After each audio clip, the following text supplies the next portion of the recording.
page numbers that I gave you from volume 1, so I don't know how we'll actually compensate that, but I'll try and give them in terms of section numbers. Hopefully the section numbers haven't changed between the two volumes, but if they did, then we'll have to figure out how to correct that. That's one comment. Then I wanted to, some questions came up after the class last time, and otherwise, I also realized that there were a couple of things I wanted to say. So, in particular, you said that many people still felt confused about all these distinctions between gauge invariance and gauge transformations and symmetries and so on. So I don't want to dwell on it too much, because maybe it'll become more clear later on. As I say that, I don't know when we would actually get to that, so it'll be a while. But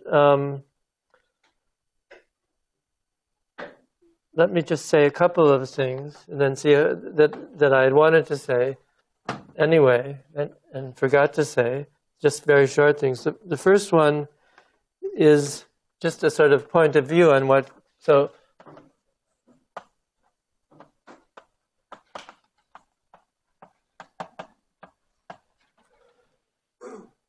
just as this, just a comment on what sort of the underlying meaning behind having a gauge invariance, and that is that it's what it means in some sense.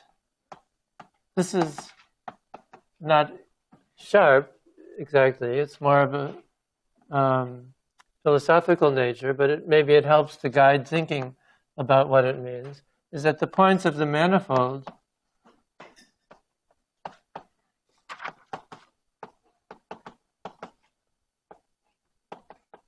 in some sense, they lack individuality. Another way of saying it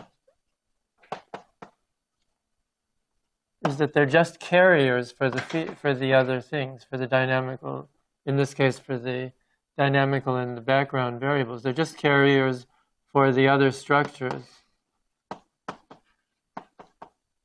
So that includes the topology, the fields, and so on. When I say that lack individuality, it means you sort of can't really tell one from the other. The only way you can tell one point of space-time from another point of space-time is that the fields there are different. But if you didn't have those fields to refer to, there'd be really no way of telling one from the other. Even if you took the fields away, there's still something left, and that's this topology and this differentiable structure. That's more subtle to say exactly what it means, but one way of saying it roughly is that even though they lack individuality and you can't tell which one is which, you can in some sense tell which ones are close to which ones, in some limiting sense of topology.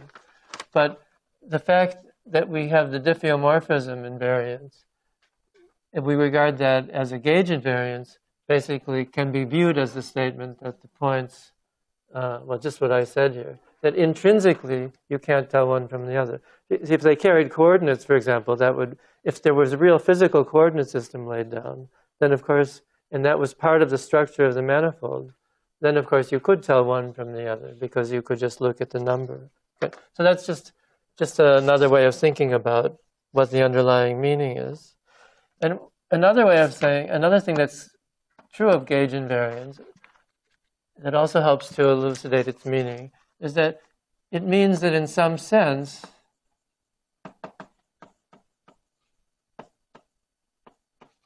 our description is redundant. Our description contains extraneous elements.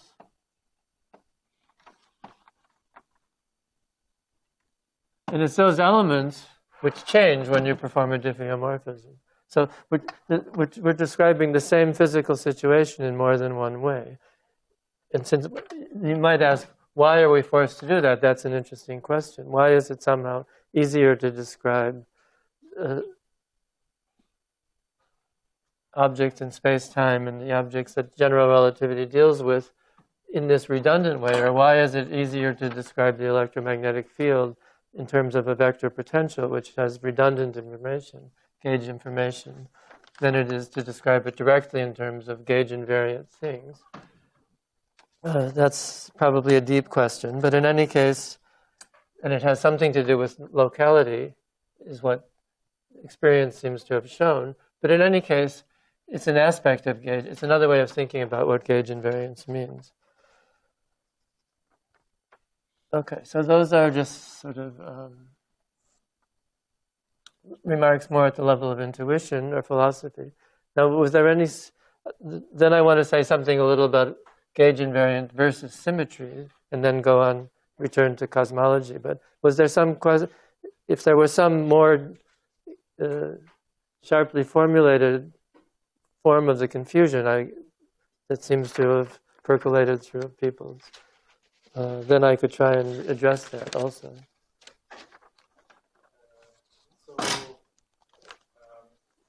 In like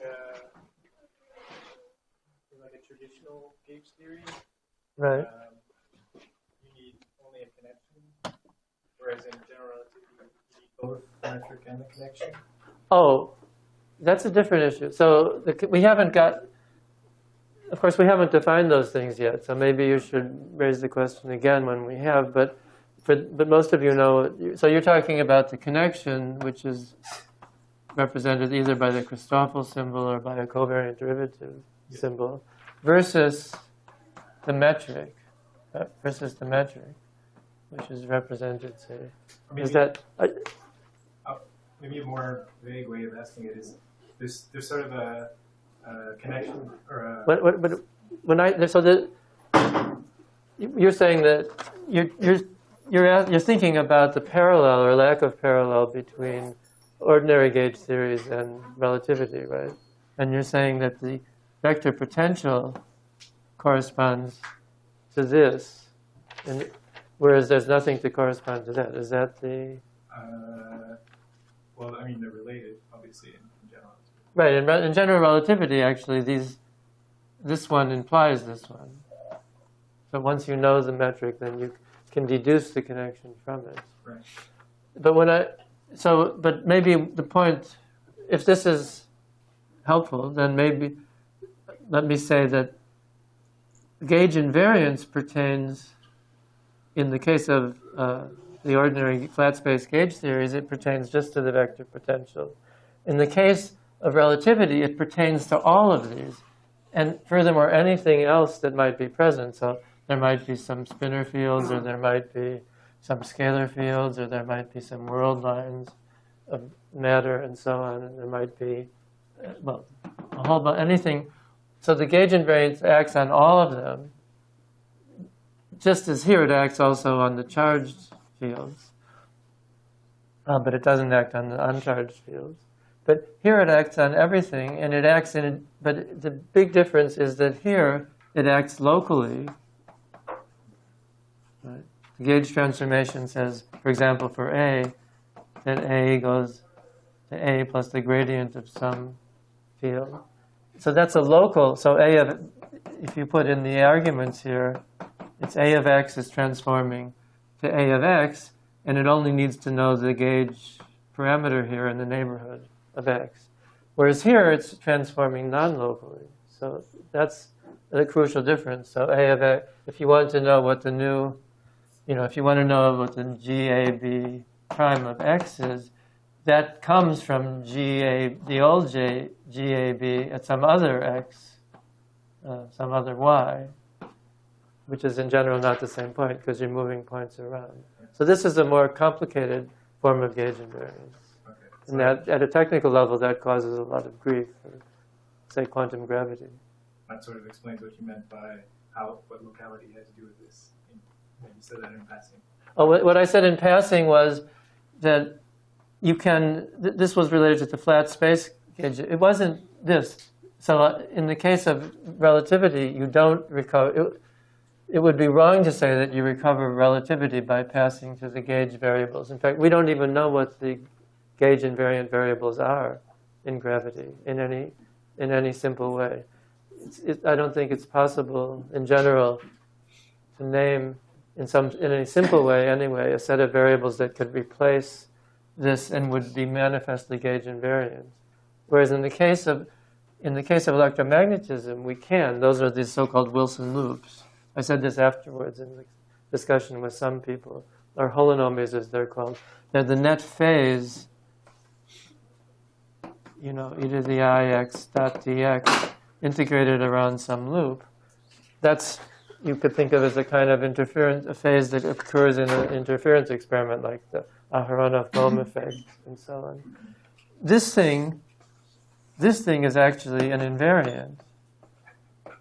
Gauge, that is, if you change the gauge of A, as you can see, because it's a closed loop, this will just change by a gradient, and that gradient will integrate to 0.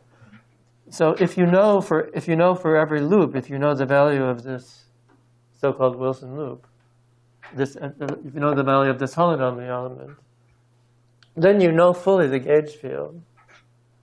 But there's no more gauge invariance. These things, when you make a gauge transformation, are unchanged. So that actually gives you a gauge-independent description. It no longer has redundant elements in the sense that everything here has a direct physical meaning. If you change one of them, you've changed the physical situation. So we actually do have, in the case of electromagnetism, a non-redundant description. But here's where locality comes in. It's very awkward because now instead of giving a field, instead of giving just 4 numbers at every point, we have to give a number for every curve, every loop in the space-time. And there's immensely more loops in the space-time than there are just points in the space-time. And furthermore, they're not free anymore because the values of these loops are related. So if you take a loop like this and you divide it in 2 and regard it as the union of this loop with this other loop, with the 2 interior segments canceling, then it has to give the value. Then there's a relationship that the holonomy for this times the holonomy for this has to equal the holonomy for the whole thing. Just the additivity of the integral. And so they're not free data either. So there's complicated relations. If you try and work with those data, you have much more complicated variables to work with and complicated consistency conditions among them. Whereas if you work with the vector potential, well, you pay the price that you have redundant data. Now you have this extraneous information. But far fewer variables, they're locally defined, and they're free. They're completely, you can choose A as you like anywhere, independently. So you have the complete set of data.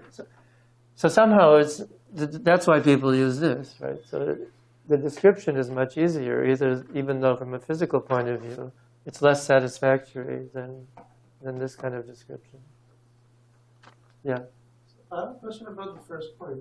So the points of the manifold are parts of a set. So a manifold itself is a set with some structures on it. Right. So almost by definition, they do have individuality.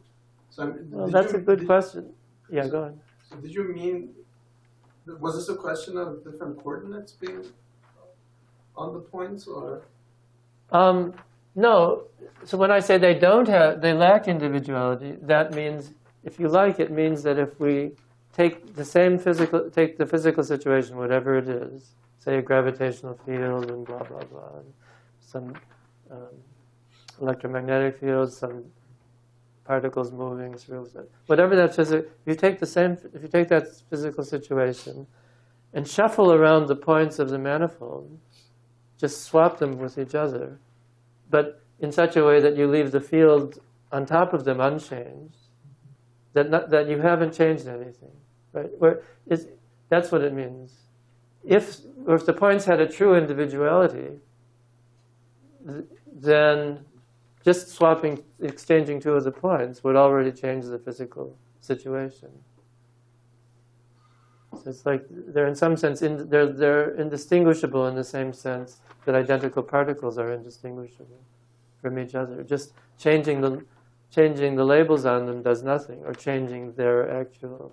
Right? If there's an electron here and an electron here, then I move the electron and I make them change places.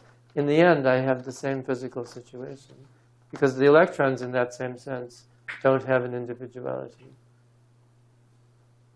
They're individual with respect to protons. They're different particles than protons or positrons. But with respect to each other, in some sense, they're not distinct. They lack this individuality. So that's what I meant. Somehow the mathematics forces us to give them an individuality, exactly as you said. It's a set of objects, the points of space-time, and there are these structures on them. And in order to talk about a set of objects, you have to be able to distinguish one from the other. So in that sense, the mathematics gives them the individuality.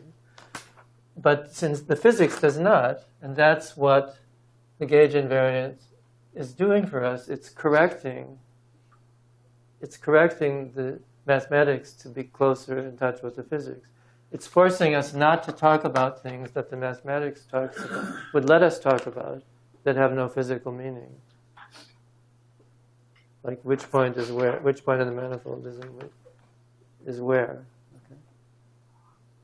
So were there other questions on? Okay, so the other remark I wanted to make was just about this issue of the symmetry versus the gauge invariance, and that is, I should have said, remember we said that a symmetry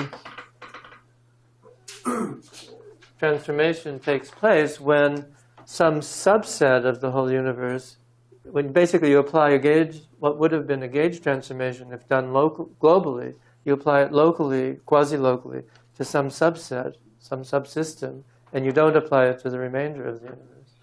But you can't, of course, whereas the gauge invariance is an exact operation, it'll preserve the action, for example, exactly. The symmetry, just if you think about the description I just gave, it's only approximately defined, right? You can't really, no matter how far away we may be from each other, there's some little interaction between us. The space-time between us is not exactly flat and so on. And so if I move myself, it's really, I haven't told you, I can't do it without making even some little change to the environment. And then it's really ill-defined what that little change is. So in that sense, the symmetry is only an approximate thing, and it will only approximately preserve the action, whereas the gauge invariance, the global gauge is exact. So that's the other comment. And then those are all things I meant to say last time, but I don't think I said or didn't emphasize. Then the fourth thing is, someone asked a very interesting question in the afterwards, which was, in the case of a symmetry, if as I argued, it doesn't change the action, does it actually produce some sort of boundary term in the action? That was the question. I won't try and answer the question in any detail, but I want to say that yes, it does. At the time, I couldn't think of the right answer, so now I forgot who asked the question. Are they here? Anyway? Mm-hmm.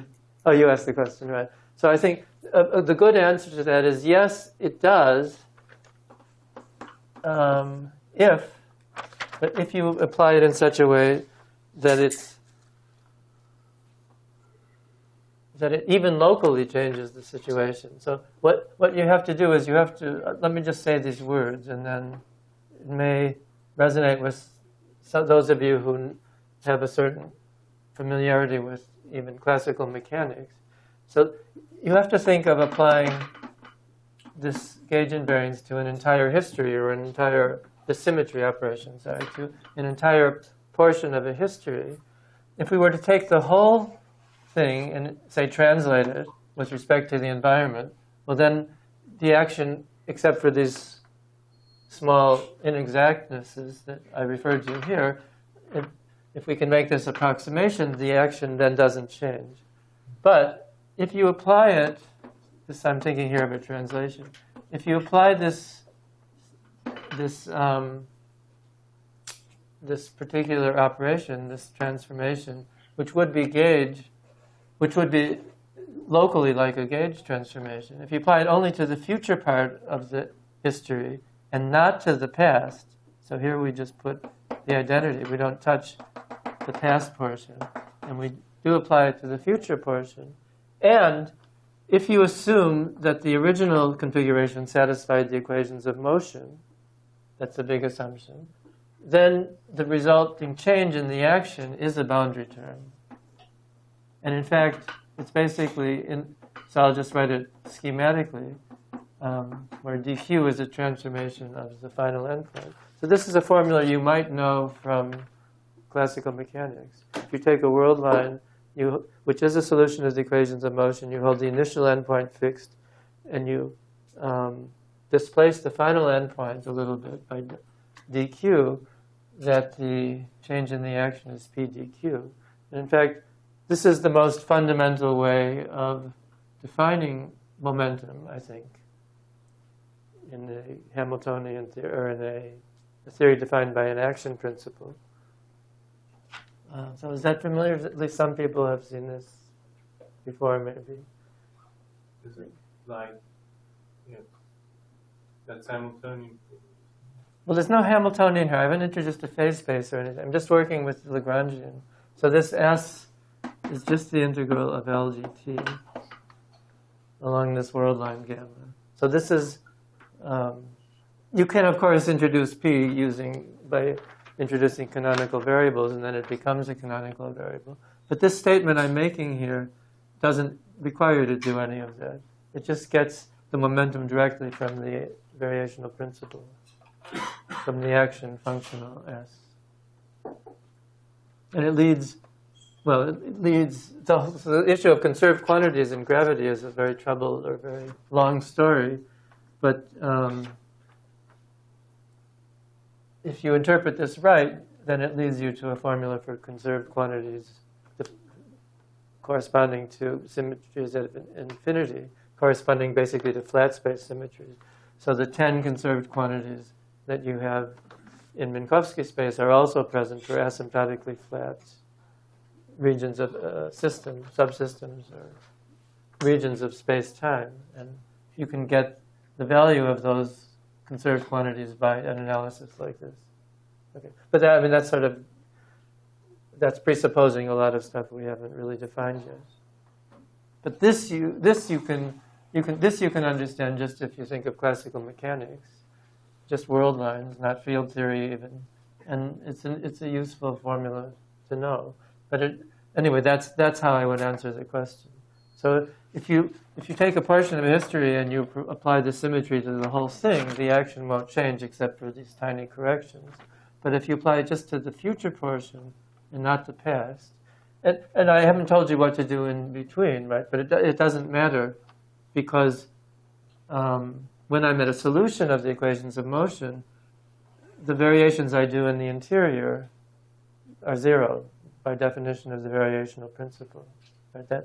That's how the equations of motion say here that the variation, if I limit the variations to the interior and make them vanish at the endpoints, then the variation of the action is supposed to be zero. That's the statement of the variational principle. So you might have worried that this wasn't well defined because I've only told you what to do at the endpoint or in the neighborhood of the endpoint, but I haven't told, and in the neighborhood of the initial point, but I haven't told you what to do in the middle. But the answer is it doesn't matter what I do in the middle. It won't change this variation of the action. Okay. If I started a solution. Okay, so those kind of the loose ends. So any more questions or comments on this stuff? But you're still keeping it infinitesimal in the middle, right? Infinitesimal everywhere, right. So this is supposed to be infinitesimal. So 1 over, a very small number. Yeah, of course, it's all just true to first order. If you go to second order, then then you'll get a bulk integral or integral over the whole course of the history. So this is an analogy to the gauge transformation. So the delta Q would be the thing that you're varying in the gauge transformation, right? If we did a gauge transformation, it would still be if we did, as Siava said, if we did an infinitesimal gauge transformation, which is really what I'm talking about. If we did it to the whole history, that would be what I was thinking of. That would be that would be one of these partial gauge transformations applied to some region and not to the rest. You can't, and that would be, at this approximate level, a well-defined operation. If we do what I said here, it's not actually a gauge transformation anymore in any sense, because it's something more general than what I called a partial gauge transformation. Because it's true that in this region it looks like a gauge transformation, and it's true in this region it looks like the trivial gauge transformation. But here it just doesn't look like a gauge transformation. It's actually telling us, it's actually telling us to move the trajectory like this somehow.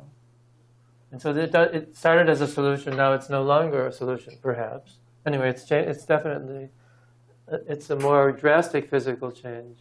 Whereas in this partial gauge transformation, that's a symmetry, here it looks like a gauge transformation, just like a translation. Out here it looks like the identity. And there's nowhere where it doesn't look like a gauge transformation. Why? Because in this region, where there's nothing present, we're imagining, doing the identity and doing a translation produce the same effect. So the two things are compatible with each other. Whereas that's not true in this case. Okay. So this symmetry, is just, as I've defined it, is only changing the relationship of this region to its environment. But here I'm making a change even in the local region. It's not just changing the anyway, I think maybe the point is clear. Okay. If not, we can take it up again later. Yeah. Okay, so let's go back now to cosmology.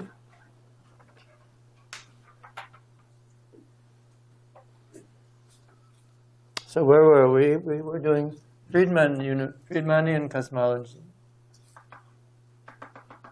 So we're thinking of a universe like this, cutting it. Of course, it's going on in principle forever, or until it hits a singularity, perhaps.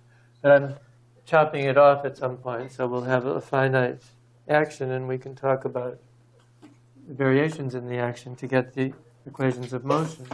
And remember, because this is topologically S3 cross R, so I'm taking the case of a spherical space, and then it admits a unique slicing in general, in terms of which the individual slices, which I think I called sigma, are completely homogeneous and isotropic. They're just round spheres, as people say. In other words, spheres with the metric of a sphere, not deformed spheres. And then there are just two parameters that, if you specify them for every slice, give you the whole geometry. First, the radius of each slice, which we call A, and second of all, not actually for each individual slice, but for each pair of individually nearby, infinitesimally nearby slices, we specify the time lapse and proper time between them.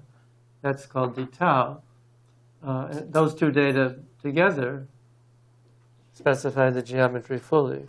So I think that should be pretty intuitive, right? And that's sort of where we stop. So this is the kinematical description of this universe. Now let's look at the dynamics. We're going to get it from an action principle, because in relativity,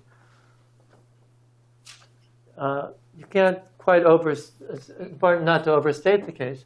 We can't say that every equation of relativity comes from an action principle, because in some approximation there's dissipation, right? So if you're dealing with a star, for example, the star is not a perfect fluid. Perfect fluid in this in the conventions that are used in,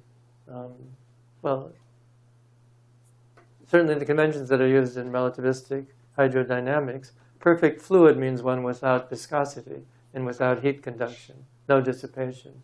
But a real star has both viscosity, of course. If it didn't have heat conduction, we wouldn't see it, and it wouldn't keep us warm and so on.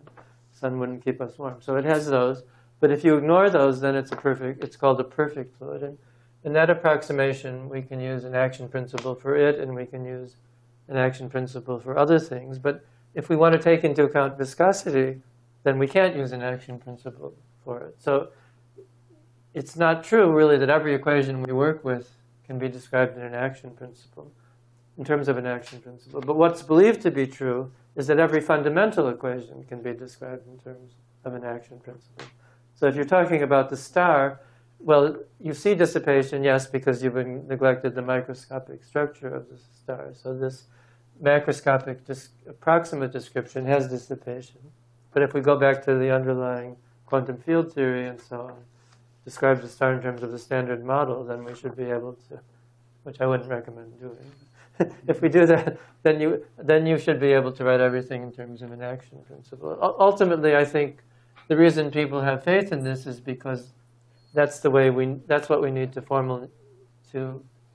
formulate quantum mechanics, at least in the path integral way of describing it. And in fact, no one knows how to write quantum systems in general unless there's something like an action principle behind it. I think that's a fair statement. So that's probably why we have faith. But in any case, so I'm going to assume that I think in this course, everything, I don't think we'll do viscosity, at least not this semester. So everything in this course will be under the assumption that there is an action principle. And then, furthermore, the total action functional will always be a sum of something associated to pure gravity and something associated to everything else, which also involves gravity. But I won't write it explicitly. In this case, I called it dust. Oh yeah, I forgot to say, this describes the geometry fully, but I haven't finished with the kinematics because I have to also describe the matter that's supposed to be present, which is idealized as all the lumpiness taken out and just some uniform distribution of, I haven't drawn it to be uniform, but this is meant to be all the dust particles. We imagine them in some continuum approximation. These could really, in reality, these could be galaxies or whatever, but imagine them in some continuum approximation where it's just a smooth fluid. And so the only thing that it takes, so to describe them, we need another parameter, just one, which is the total mass, the total rest mass of all these particles. Okay. Because of the assumption of symmetry, these particles must be at rest in the cosmic rest frame. That is, they must be moving orthogonally. Their world lines must be orthogonal to these slices, these of constant cosmic time. Okay, so the full description of the kinematics is the scale factor for every slice, dt for every infinitesimally nearby pair of slices, and the total mass involved on any slice, which is, if we assume that the matter is conserved, will be the same for every slice. So just one number, just basically the total number of world lines times the mass of the individual particle that has that world line. So now we have to get the dynamics, we need to know what are these two terms. This term, at this point, because we're trying to look ahead, I won't derive.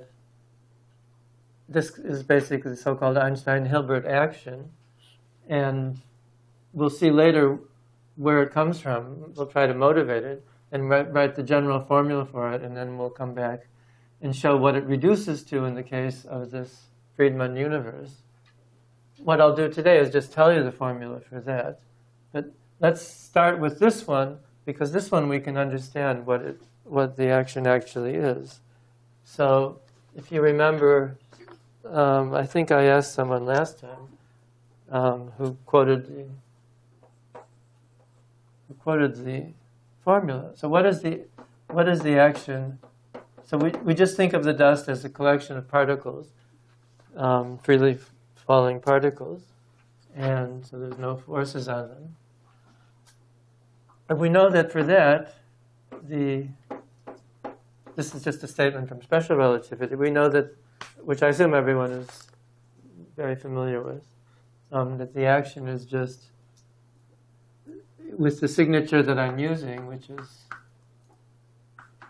1 minus sign for the metric. With that signature, it's just the proper time along the world line times the mass of the particle, right, with a minus sign.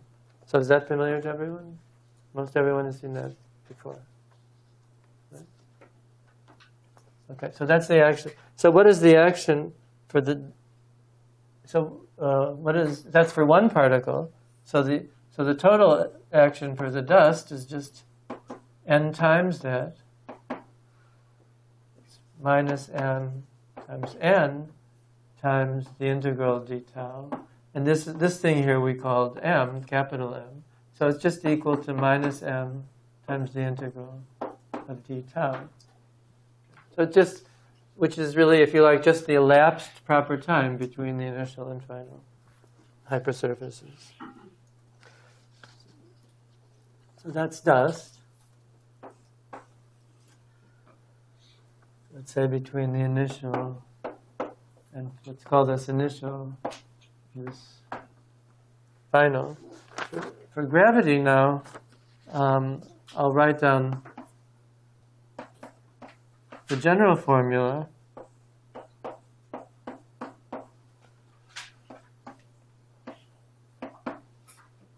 So this is the completely general formula.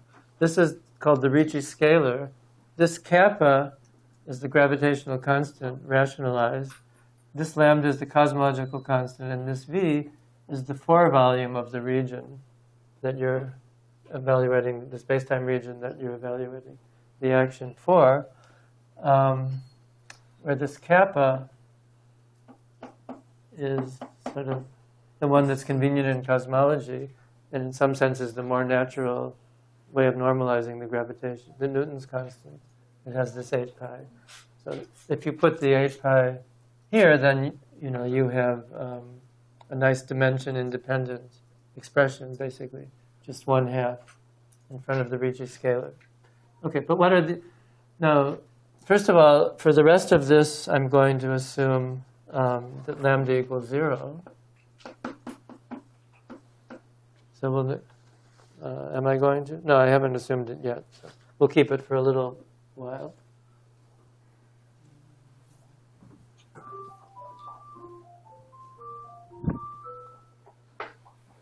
So we'll keep lambda. But what I have to do. Again, this term we can work out also.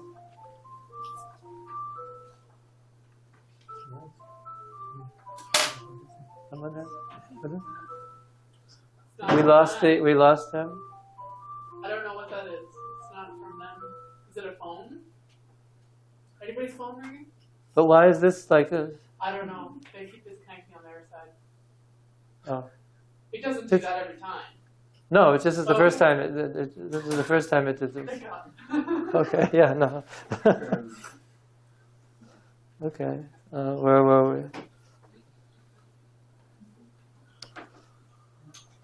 Okay, so let's concentrate for a moment on the term which we can do. So what is the volume of this region? Well, it's just the union of all these little bits of volume, right, between adjacent hypersurfaces. And what's the volume of that?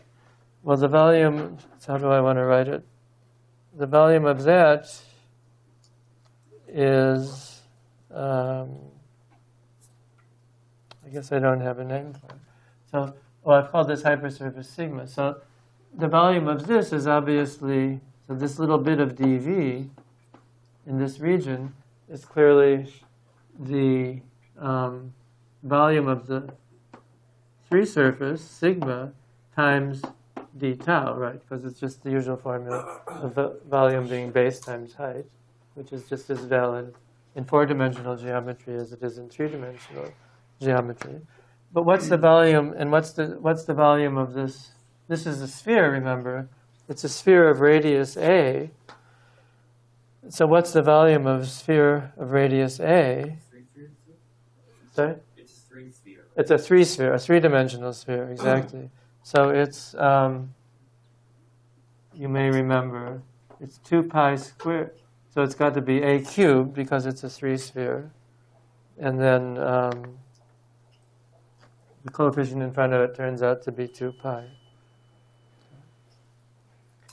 I thought I had some little... Oh, yes, we can do this. This is just a useful, I mean, you can look it up, but there's a kind of cute formula for remembering it. So let's assume it for a second that I want to tell you the cute formula for this. So this term here will be minus lambda times the integral dv, which is equal to minus lambda times the integral of 2 pi squared a cubed d tau. So I can take the 2 pi outside, so it'll just be the, I keep losing the, let me just, oops. Take the 2 pi squared outside. So that's that term. See if I've got it right. Right. And then what about this term? This term I just have to quote for you. But before doing that, let me just tell you this cute formula. So if you want to know the volume of an n-dimensional, say a d-dimensional disk, or often called ball also, in other words, the solid sphere in that dimension, that can be remembered as pi to the d over 2 over d over 2 factorial times r to the d. That's a kind of easily memorable formula. If you think of d over 2 factorial should be interpreted as a gamma function in the case that d is an odd number, right? So you can amuse yourself by showing that this gives the right answer for 1, 2, and 3 dimensions, and so on. Even 0 dimensions, I think. Or no, 1 dimension. You have to start with 1. This is the solid one.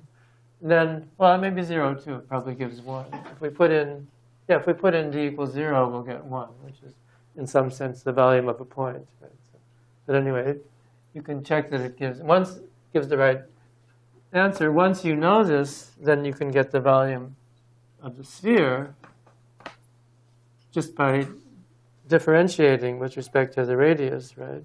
So if we take, that's d by dr, so that equals d, whatever it is, pi to the d over 2 over d over 2 factorial, r to the d minus 1. But that's the n minus 1. Now it's the d minus 1 sphere, right? So that'll give you the volume of the d minus 1 sphere.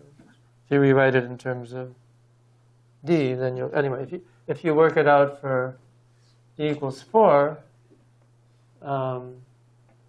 it should give pi squared. Yeah, 4 over 2 is pi squared. 4 over d is 4. D over 2 is 2. 2 factorial is 2. Yeah. So this whole thing gives 2 pi squared in the case where we're dealing with d equals 4.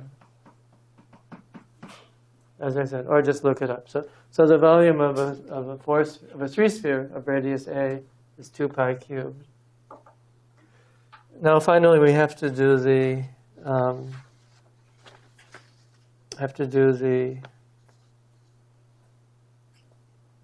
to write down for you the gravitational action. So I want to define, to make it, yeah, so now you just have to take my word that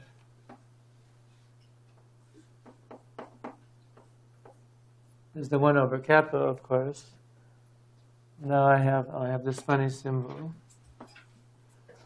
It's the integral of a times d tau minus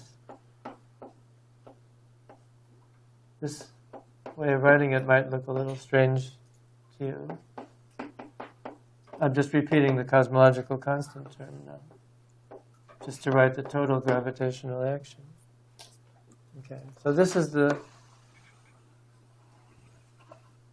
Now, why have I written this not just a simple equal sign?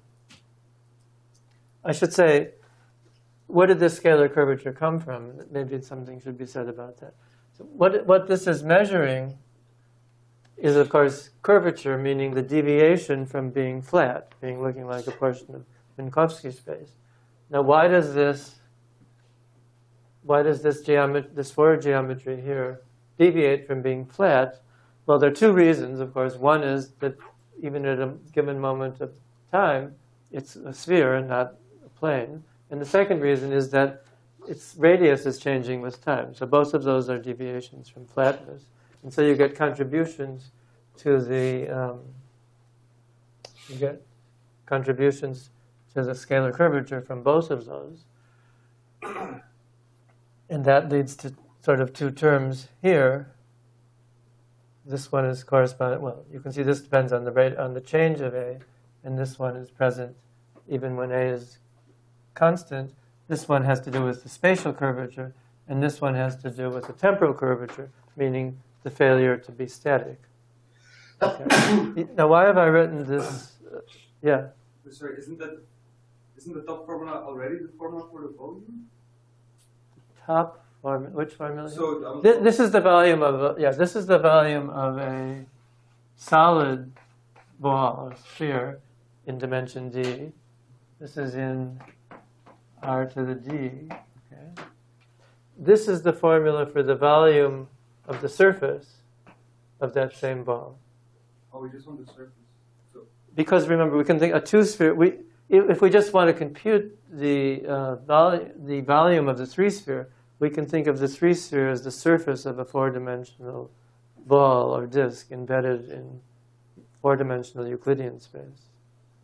It's just geometry. We're, of course, not saying there's really some four-dimensional space that's embedded in Euclidean space. Okay? This is no more than the calculation that if I go down to 2 dimensions and say that this is a disk now, a real disk, so its area is equal to pi r squared, and now we take dA dr, that's equal to 2 pi r. That gives us the circumference. It's just a way of relating the circumference to the area. It's just bumped up to 4 dimensions. Excuse me. So Yeah. For the action of one particle, it seems that you're just taking the integral over the word line of one dust particle. Yes. Which, if one varies it, it gives the geodesic of that. Right. Right. But my confusion comes from when you look at all the particles. We're assuming. Each one of them is moving in a different geodesic. Right. So on which path are you Oh, integrating this? I have to sum it over all the paths. So for each particle, if I were to give the particle a label, I have to compute this integral here for that particle, and then I have to sum it over all the particles. This is because we're assuming that they're not interacting with each other. They don't collide or anything like that. That's the meaning of the word dust, which is a code word for saying non-interacting particles. So maybe the reason I'm confused is if you vary the second integral, then it's going to give you one geodesic. But we know that each of the dust particles are moving on different geodesics. Right. So which one of those geodesics is it giving you? If you look at all the dust particles as a whole, does it give you the center of mass of that sphere? So that question, that brings in the whole issue of sort of how to describe a fluid. But if you're willing to live with the idea that really we have a discrete set of dust particles, then if you want the equations of motion of the dust, then see, we don't need it here. That's the thing, because by symmetry we know what the dust will do. It'll just remain at rest in the cosmic rest frame. Otherwise, it would be singling out a direction. And in fact, there's a more subtle issue, which is, let me just mention it. if you're dealing with dust, or in fact, if you're dealing with any perfect fluid, and when you get the equations of motion, what you're pointing out is that you have to vary all the variables that are entering into it, not only the metric, which is what I'm going to vary here as soon as we derive the equations of motion, but you have to also vary the variables that describe the fluid. But it turns out, and this is exactly because of diffeomorphism invariance, that when you're dealing with a perfect fluid, you don't have to worry about varying the fluid variables at all. It suffices to vary the metric. See, because if I vary the fluid variables, I'm just deforming the world lines somehow, the flow lines of the fluid.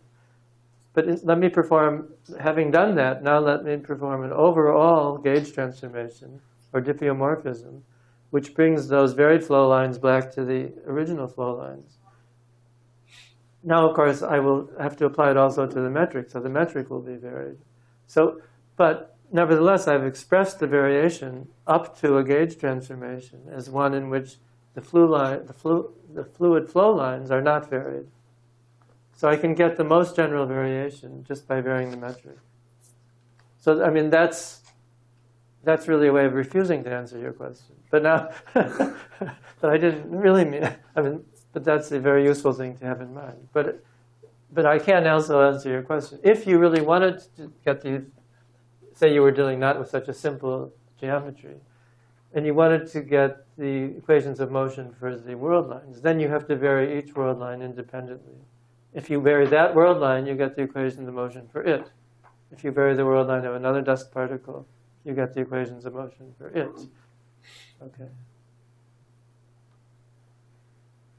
But in the fluid, when we make this fluid approximation, then it turns out you lose nothing by just leaving out the variations of the fluid.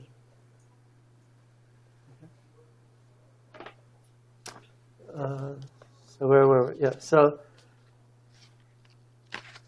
this. Oh yeah, I was saying why have I written not equality but this funny almost equal sign? The reason is that if you actually were to evaluate that, you would get terms involving, this basically involves the first derivative, the rate of change of A, but it doesn't involve the second derivative. You actually get terms involving both the first and second derivatives, but it's convenient in deriving the equations of motion to do an integration by parts, so you only have to deal with first derivatives. So I've done an integration this is hiding that I've done an integration by parts. So the statement is not that they're equal, but they're equivalent up to an overall surface term, which will go to 0 when we take the variation. Okay. So now to write this in a slightly more convenient form, to not keep always writing 6 pi squared over kappa, let me just call this, so it's not that hard, I suppose, to write 6 pi squared over kappa all the time. Let me give that a name of beta, and then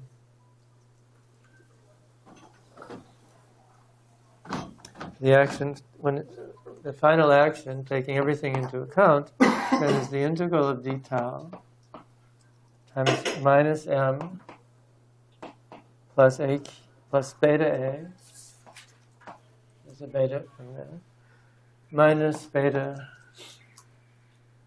a dA squared d tau. So that's the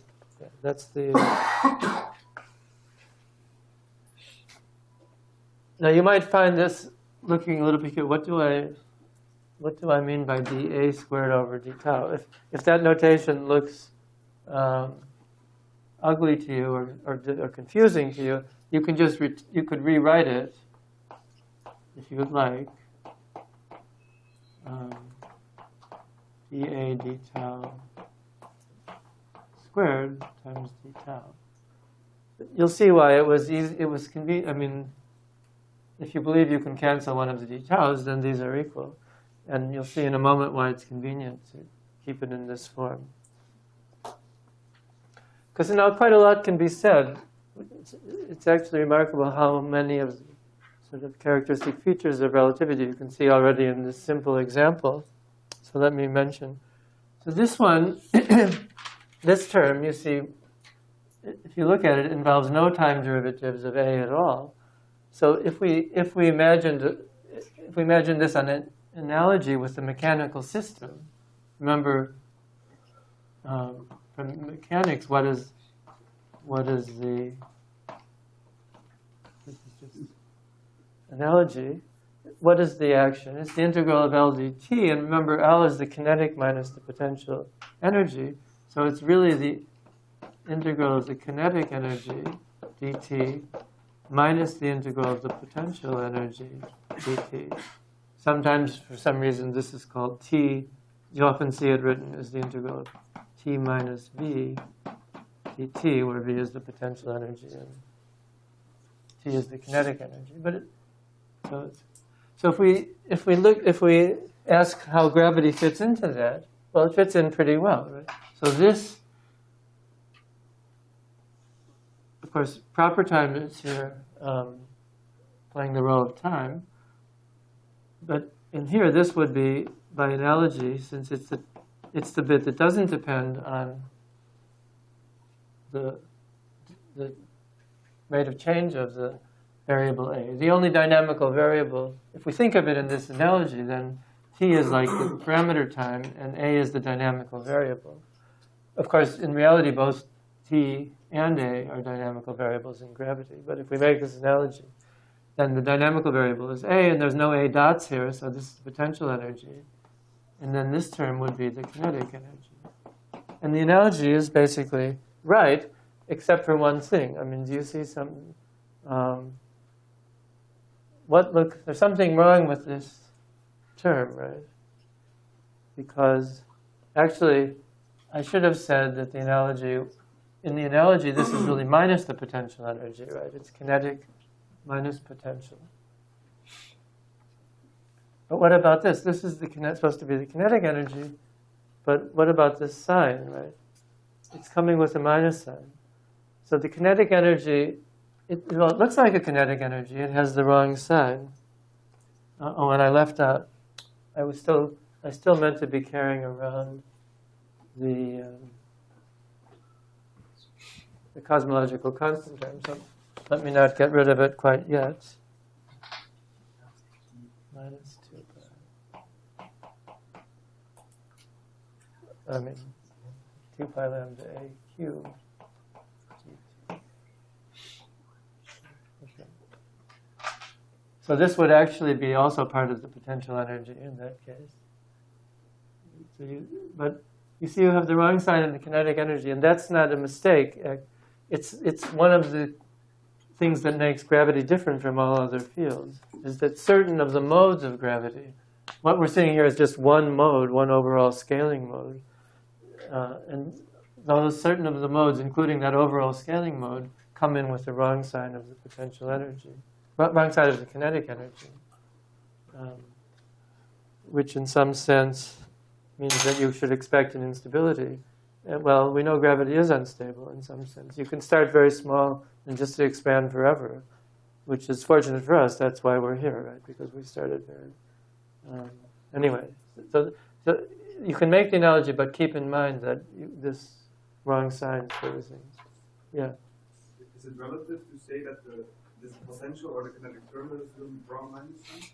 Oh, I didn't say that there was a wrong sign here. This is... We can just define this. Relative to say that, like, because I suppose you could redefine S as minus S? You're absolutely right. Yeah, if the whole world were nothing but this Friedman universe, if we had perfect spherical symmetry and just dust, then it would be, at least at the classical level, well, at least at any level, I think, it would be meaningless to talk about the overall sign of S.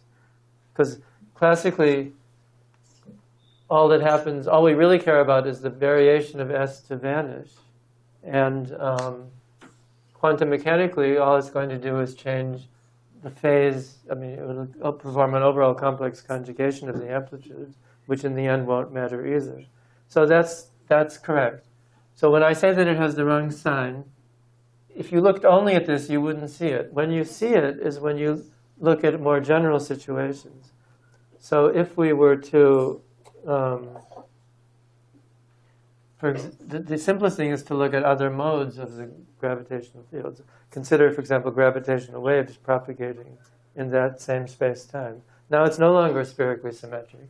Now there'll be some parameters describing some configuration type parameters corresponding to those gravitational waves.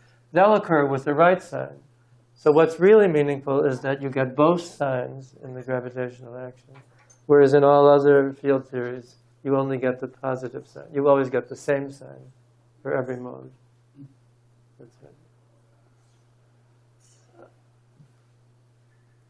Okay.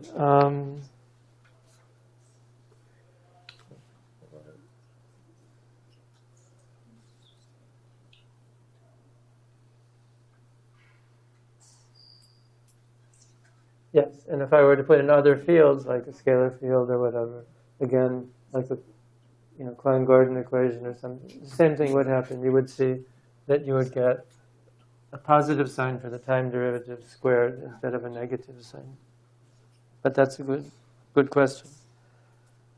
Okay, now we have to do the variation. So this is the action. So now the equations of motion, we already said what they are. They come, but there's an important subtlety which I have to say something about, which is that the equations of motion don't really say that the variation of the action is zero always. What they say, they get erased. Somewhere I had written down this PDQ. Oh, here it is, yeah. What they really say is that the variation of the action reduces to a surface term. Only if you make the variation to be zero on the boundary can you say that the variation of the action is zero. Okay. So we need to consider the most general variation, which vanishes on the boundary. So.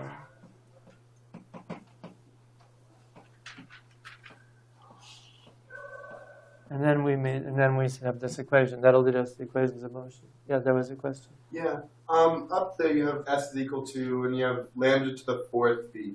Lambda to the fourth? Yeah. That would be a no. It's not lambda to the fourth. Yeah, it's a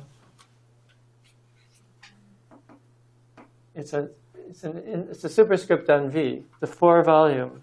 Oh, okay. The 4-dimensional volume as opposed to the 3-dimensional volume. Okay. Thank you very much. Yeah, that was. I had a bad feeling when I was writing it that it might look like lambda to the fourth. I should have left a big space, like lambda, and then 4v, something like that.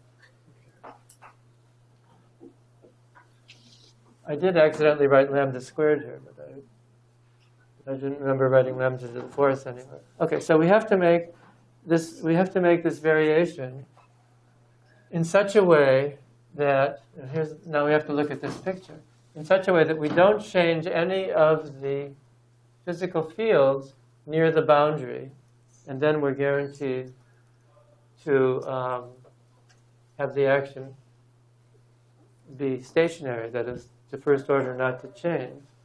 We're guaranteed, rather, that if we satisfy the equations of motion, we'll have this, and vice versa. So the equations of motion have to be whatever comes from making the most general variation of this sort. But now comes an important subtlety, which you could go off into wild flights of BRST, treatment of blah, blah, blah, blah, blah. But there's actually a very simple geometrical factor, which is that if I don't change anything about the metric, about the geometry itself, in the neighborhood of the initial hypersurface, and if I don't change anything in the neighborhood of the final hypersurface, I can still change. It doesn't stop me from changing dt arbitrarily in the interior. So what I have to hold fixed is dt near the final boundary and dt near the initial boundary. But it doesn't mean, but I can change dt in the interior as I like. That means that the total elapsed time can change, right? So you might, if you looked at this formula that I had before, you might look at this and say, treat this as a time. in the mechanical analogy, we should hold t fixed at the final and initial boundary. That's not right, because t is not actually a parameter time. dt is representing a component of the metric. I hope, is it clear? If it's not entirely clear, we could put it, then we could jump ahead. Most people will have seen, dt will be given by dx0 squared. This will be a formula for dt, right? D tau, sorry. Everyone will have probably seen this before. Another way of saying what I'm saying here is that you can vary G00 in what needs to be held fixed at the initial and final boundaries are the value of G00. But I can change it freely. And since I can change it freely, I can change d tau freely. And since I can do that, it means that the value of tau, if I were to give the hypersurfaces labels, then the value of that label on the final hypersurface could change, would in general have to be allowed to change. That's why I was careful not to label these by a parameter tau. Okay? So now I get to do two variations. What were my dynamical data? My dynamical data, here we go. My dynamical data were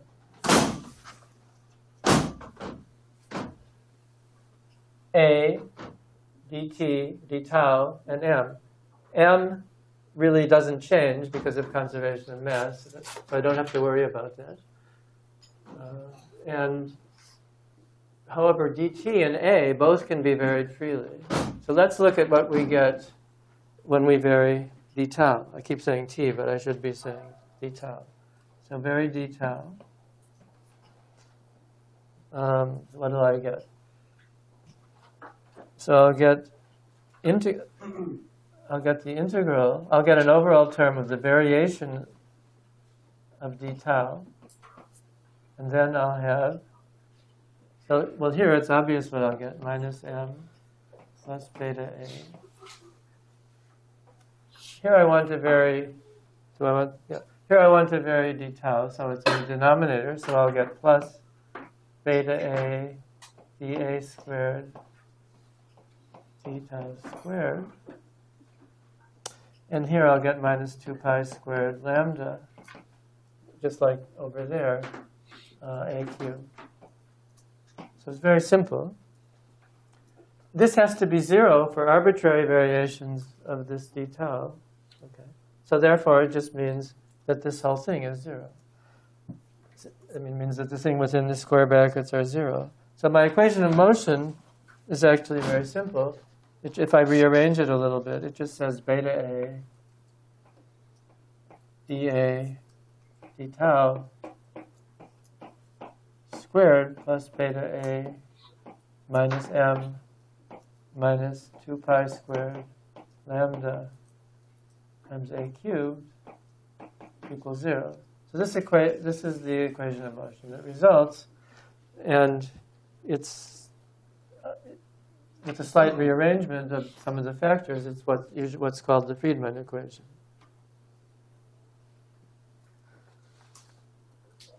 In fact, I want to say something just a little bit later about the rearrangements of the factors, but let's now look at the solutions. Well, two comments. First of all, why did I not vary? What about varying A? What would happen if you vary A? It turns out that because everything is so simple, this has the name of the Friedmann equation. It has another name, which is the Hamiltonian constraint.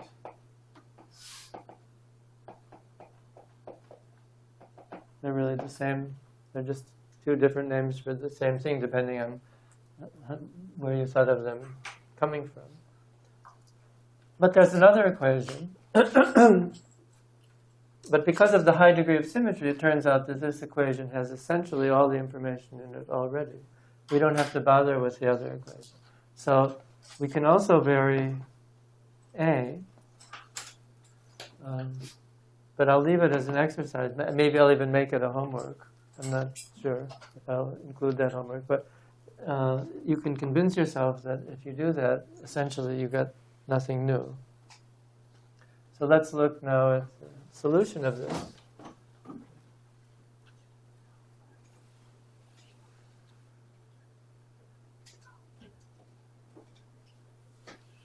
So let's just to make it look a little more familiar. Let's divide through by beta A. Remember, beta was just 6, I forget what it was, 6 pi over kappa or something, 6 pi squared over kappa. It's just a number. By the way, another reason that I gave this a name is not only that it's so hard, it's not really that it's so hard to write 6 pi squared over kappa here and there. It's also because this depended on the particular choice of topology. Suppose I had used a different spherical universe, a universe which locally looked like a sphere, but topologically just different from a sphere. For example, it might have been the sphere with antipodes identified, just the simplest case. Then the volume of the 3 space would have been it wouldn't have been 2 pi squared times a cubed. It would have been, in that case, just pi squared times a cubed. With different topologies, there's a whole infinite family, so-called spherical spaces, which include things like lens spaces and I can't think of the names of the others, but there's other spaces which are quotients of the 3 sphere by finite groups. There's an infinite family of them, and for each of them, you'd get a different coefficient here. But if we keep this beta in this form beta, then it'll always look like this, but just possibly with a different choice of beta.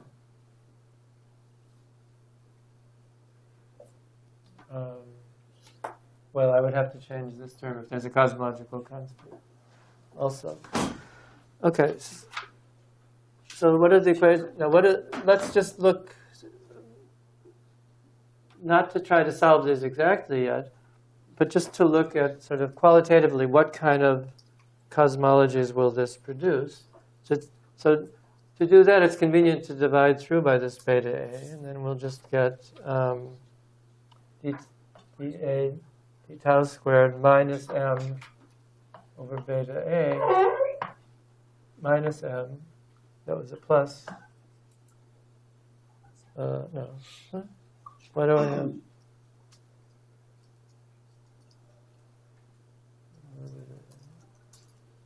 Minus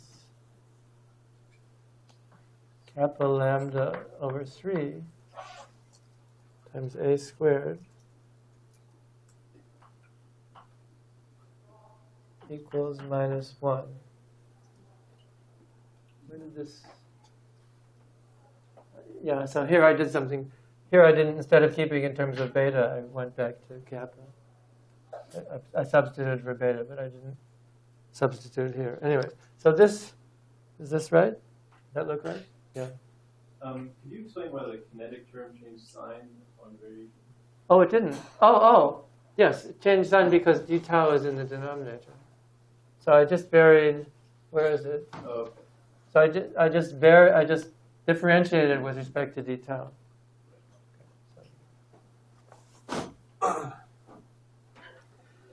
So the reason for writing it this way is that it gives rise to, you can analyze it in terms of this sort of effective potential, or whatever the right word is, so which I'll call W.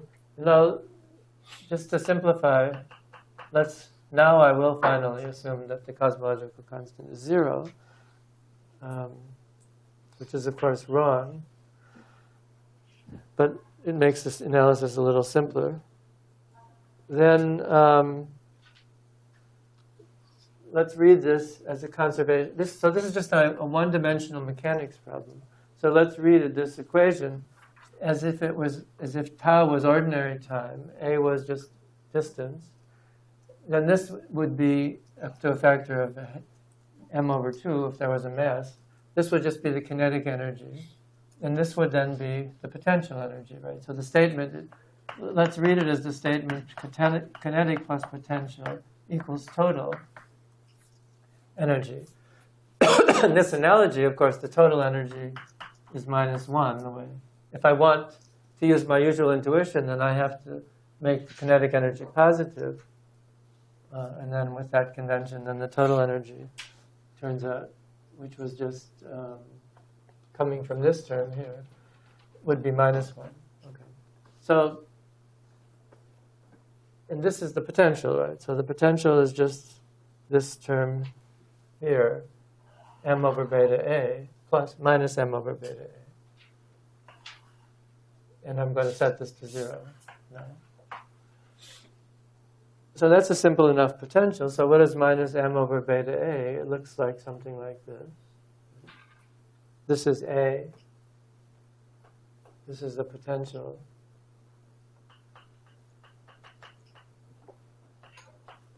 And the total energy is -1. So now imagine the particle rolling in this potential. What will it do if its total energy has to be here?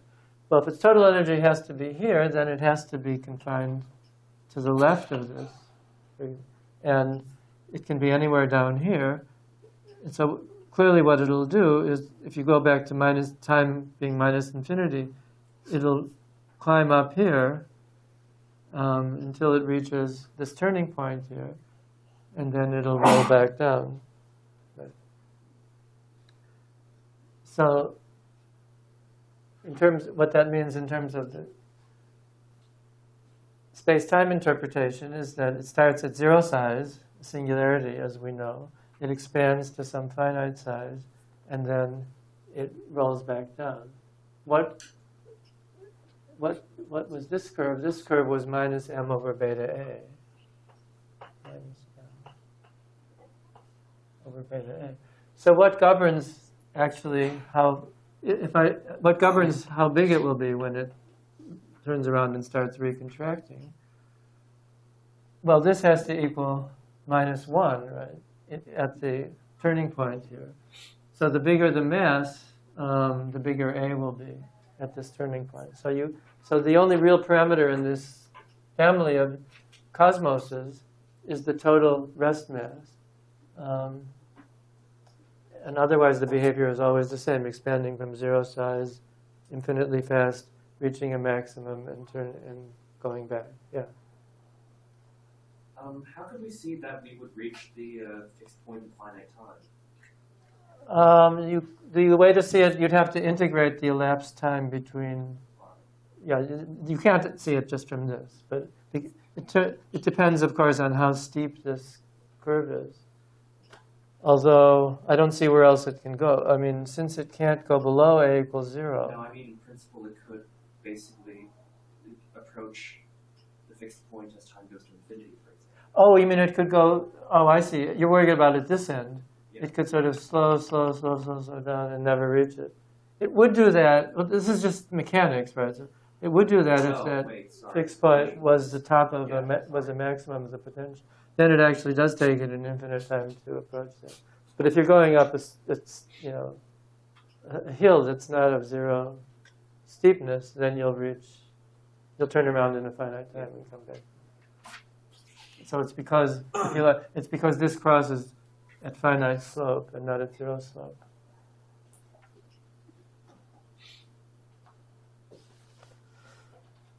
Okay, so it's clear what will happen, and that's. I'm sure if you read some popular accounts of cosmology, then you'll have run across that description, that the closed universe, without the cosmological constants, which used to be the case that everyone talked about without mentioning it. So without the cosmological constant in the closed universe, and matter dominated, in other words, dust and not radiation, all it ever does is expand to a finite size and then recontract.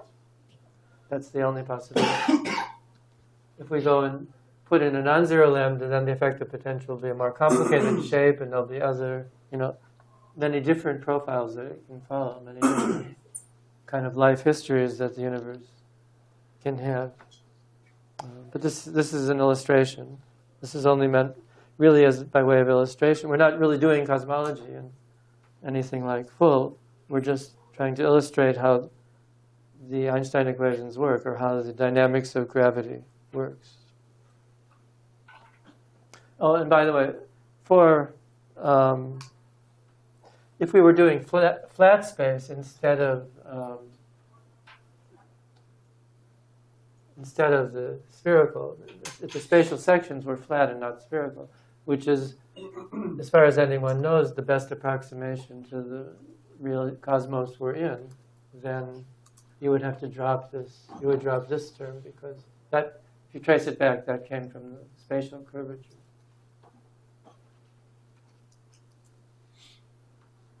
Okay.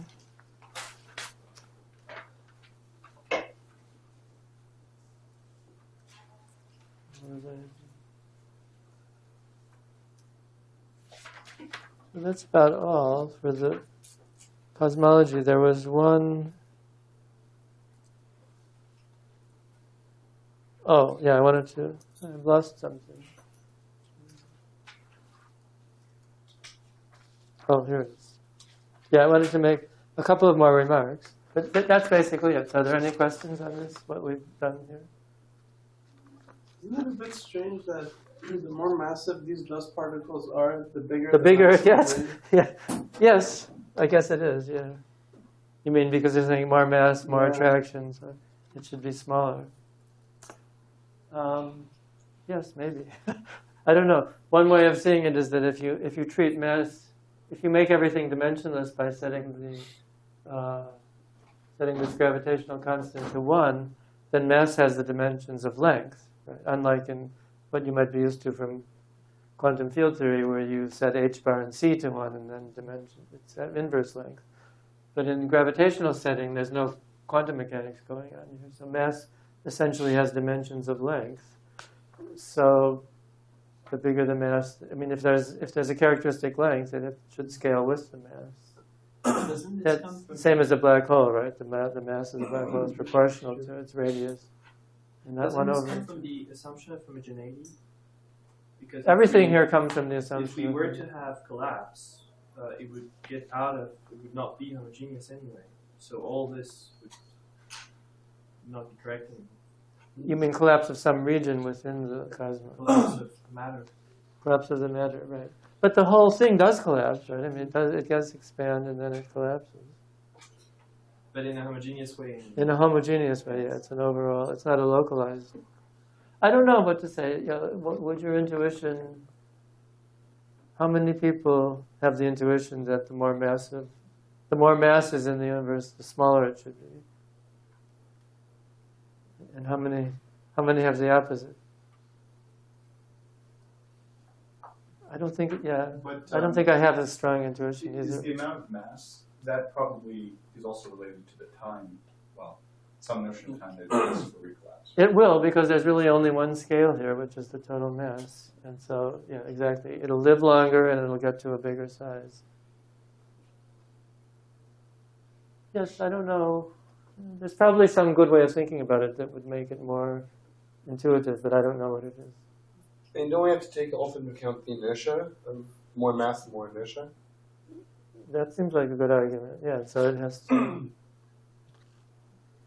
So it's expanding rapidly, sort of infinitely rapidly. It takes it longer to slow down. Also, yeah, maybe I don't. Yeah. Gravity should also be getting weaker as it gets bigger, because they're getting all the points getting further apart. The attraction is getting weaker, right? You see that here. It's expanding from measured in terms of. Well, you don't quite see it, but if you treat proper time as your time, that's the analogy we're using here, then you see that here, obviously, it's moving infinitely rapidly. So it's expanding at an infinite rate. And as it goes up, it slows down, slows down, slows down. Finally. Is inertia such a really good argument, because then the equivalence thing comes in? I don't know. I wouldn't push any of the. If I was confident in any one of them, I would propose that one, but I'm not. But I think the simplest argument is the dimensional one that I gave.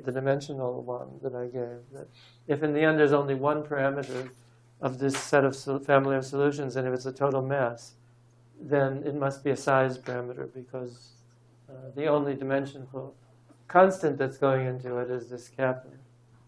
And if you set it to 1, then mass scales like size and not inversely like size. What if you started from the beginning with 1 over m in the equation, in the action, then? What if I put 1 over m in the action instead of m? I don't know. Why would I?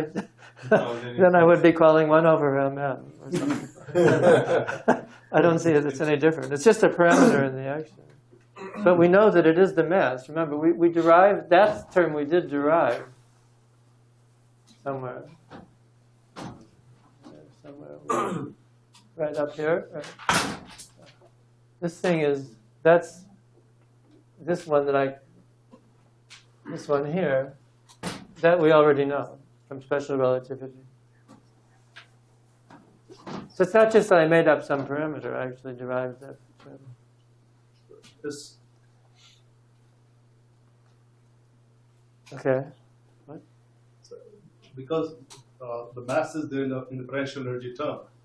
So naturally, the more mass there is, the more potential energy term, bigger it is. So it will expand to a bigger size. And Say it again. The mass is present in the potential energy term. in the potential energy term, right? Yes. Yeah, that's how it works, right? I guess if the mass is greater, I guess it must mean that the curve looks like this. It's more negative, right? And that means it crosses this -1 at a larger. Yeah, I guess that's. I mean, it's in the equation. There's no doubt that it's in the equations. I think the question. Yeah. So I mean, that's right. One should be able to. It's consistent. It's consistent with the equations. But the question is why. My point was that in the action principle that we're using, there the mass is there in the potential energy term. So the root of the problem is there. Yes, right. That's right. We didn't have 1 upon m there. We didn't have 1 upon m. Right? Yes. That's right. Yeah. And that's, if you like, for dimensional orders. If you were to trace through what the dimensions of the action should be, you would see that you needed to have an m and not a 1 over m. If you believe the overall 1 over kappa. Anyway, I think maybe there's not even really time for the final remarks. Let me just say, let me draw in what we would get. This is, most of you will know, this choosing a spherical spatial section is called this little k equals 1. That's the jargon for having sphere. If you have k equals 0, that's flat. And if you have,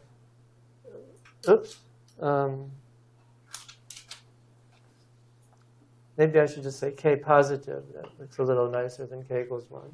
And if k is negative, you would have then the total, if you trace through, the total energy, everything would look the same except the total energy would be shifted. So changing the spatial geometry just has the effect really of shifting where the zero of energy is. And that's something that I should have said, should have sort of stressed, is that in an ordinary mechanical system, you're used to the energy being a free constant of integration. It can be anything.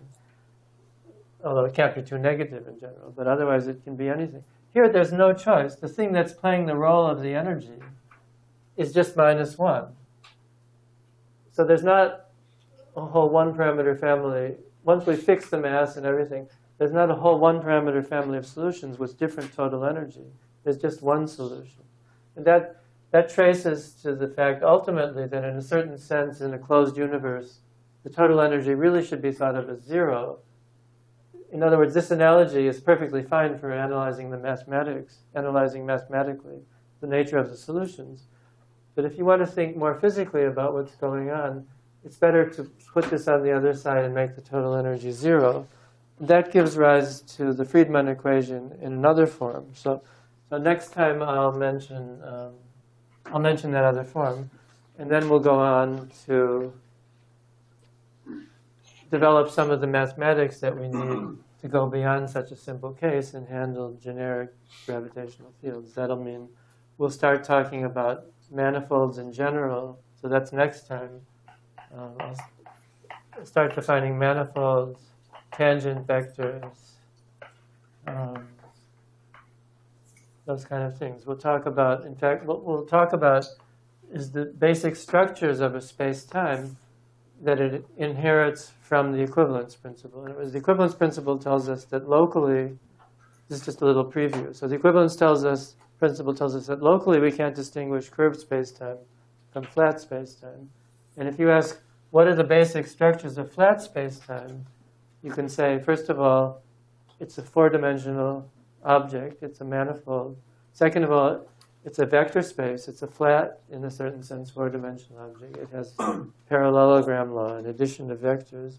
Third of all, it has a metric, which gives proper time and so on, the Minkowski metric. And fourth of all, it has a notion of causal structure, which is very important, light cones. The space-time of general relativity inherits all of those, and we'll see the correspond. However, they all become a little more complicated. The idea of vector becomes tangent vector, and so on. So we'll just go through those generalizations, and then we'll have the tools that we need to go further with the physics. Okay, so that's next time.